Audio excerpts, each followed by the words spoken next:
அனைத்து ஊடகங்களுக்கும் பத்திரிகை நண்பர்களுக்கும் வணக்கம். இன்றைய தினம் திராவிட முன்னேற்ற கழகம் மதுரையில் திமுகவுடைய பொதுக்குழு கூடி பல தீர்மானங்கள் நிறைவேற்றியிருக்கிறாங்க. அதோட அண்ணா திமுக பற்றி அந்த தீர்மானத்தில் 27வது தீர்மானமாக கொண்டு வந்திருக்கிறாங்க. துரோக அதிமுகங்கிறான். துரோக அனைத்து இந்திய அண்ணா திராவிட முன்னேற்ற கழகம் ஒரு வார்த்தை பயன்படுத்தியிருக்கிறாங்க. அது நாங்கள் இல்லை, அது திமுக தான் இந்த நாட்டிற்கு துரோகம் விளைச்சிட்டு. அனைத்து இந்திய அண்ணா திராவிட முன்னேற்ற கழகத்தை பொறுத்த வரைக்கும் மாண்புமிகு அம்மா அவர்கள் முதலமைச்சர் இருந்த காலத்திலும் சரி, அம்மா மறைவுக்கு பிறகு நான் முதலமைச்சர் இருந்த காலகட்டத்திலும் அனைத்து இந்திய அண்ணா திராவிட முன்னேற்ற கழக ஆட்சியில் சிறப்பான திட்டங்களை நாட்டு மக்களுக்கு வழங்கினோம். சட்ட ஒழுங்கு சிறப்பாக பேணி காக்கப்பட்டது. இன்றைய தினம் திராவிட முன்னேற்ற கழகம் ஆட்சிக்கு வந்த பிறகு கடந்த 4 ஆண்டு காலமாக மக்கள் விரோத ஆட்சி தமிழகத்திலே நடைபெற்றுக் கொண்டிருக்கின்றன. தினந்தோறும் கொலை, கொள்ளை, திருட்டு, வழிப்பறிவு, பாலியல் வன்கொடுமை நடக்காத நாளே கிடையாது. தொலைக்காட்சி திறந்தாலும் சரி, பத்திரிகை திறந்தாலும் சரி, இந்த செய்தி தான் பார்க்கப்படுகிறது.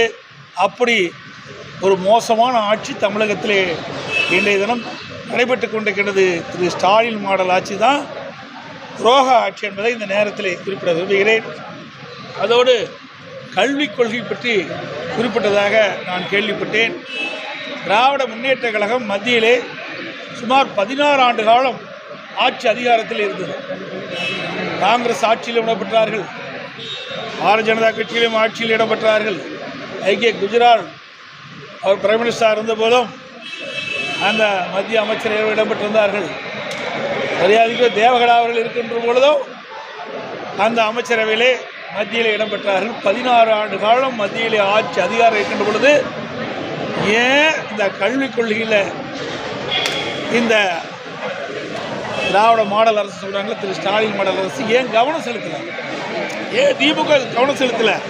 அப்பொழுது மத்திய அரசு பட்டியலிருந்து மாநில அரசு பட்டியல் கொண்டாந்துருக்கலாம். ஆட்சி அதிகாரத்தில் இருக்கும் போதெல்லாம் மக்களை பற்றி கவலைப்படுறதில்லை, மாணவரை பற்றி கவலைப்படுறதில்லை.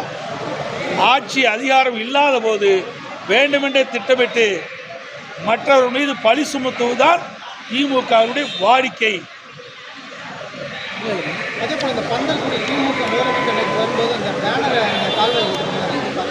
பரவாயில்ல, நீங்கள் தொலைக்காட்சியில் அதாவது காட்டிக்கல, அருமையான கேள்வி. ஒரு மோசமான ஆட்சி என்பதற்கு இதுவே சான்று. அதான் அவர்களுக்கே பிடிக்கல. பாருங்க, முதலமைச்சர் வரும்போது அவருக்கே பிடிக்காம தான் அந்த திரை போட்டு அந்த சாக்கடை கழிவு நீர் வெளியே செல்லுகின்ற அந்த கால்வாய் தூர்வாராமல் மிக மோசமாக துர்நாற்றம் அடித்துக் கொண்டிருக்கிறது. அவர்களுக்கே பொறுக்காம தான் திரை போட்டு மறைச்சிருக்கிறாங்க. அப்படியே அவ்வளோ ஆட்சி தமிழகத்தில் நடைபெற்றுக் கொண்டிருக்கிறது.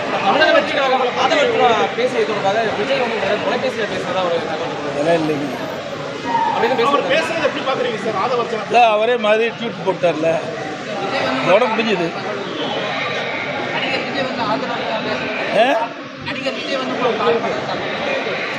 இல்லை, அதெல்லாம் இல்லைங்க. நீங்கள் அதிமுக பொறுத்த வரைக்கும் தேமுதிக கூட்டணி இருக்குது அப்படின்னு இருக்கீங்க. அதான் தேமுதிக பொறுத்த வரைக்கும் ஜனவரியில் தான் அறிவிப்பேன் அப்படின்றாங்க. அதாவது எங்களுடைய சுமூகமான உறவு இருக்குது. எப்படியாவது ஏதாவது பேசி அதை பிரேக் பண்ணலாம் நினைக்கிறீங்க. அது ஒருபோதும் நடக்காது. அனைவருக்கும் நன்றி.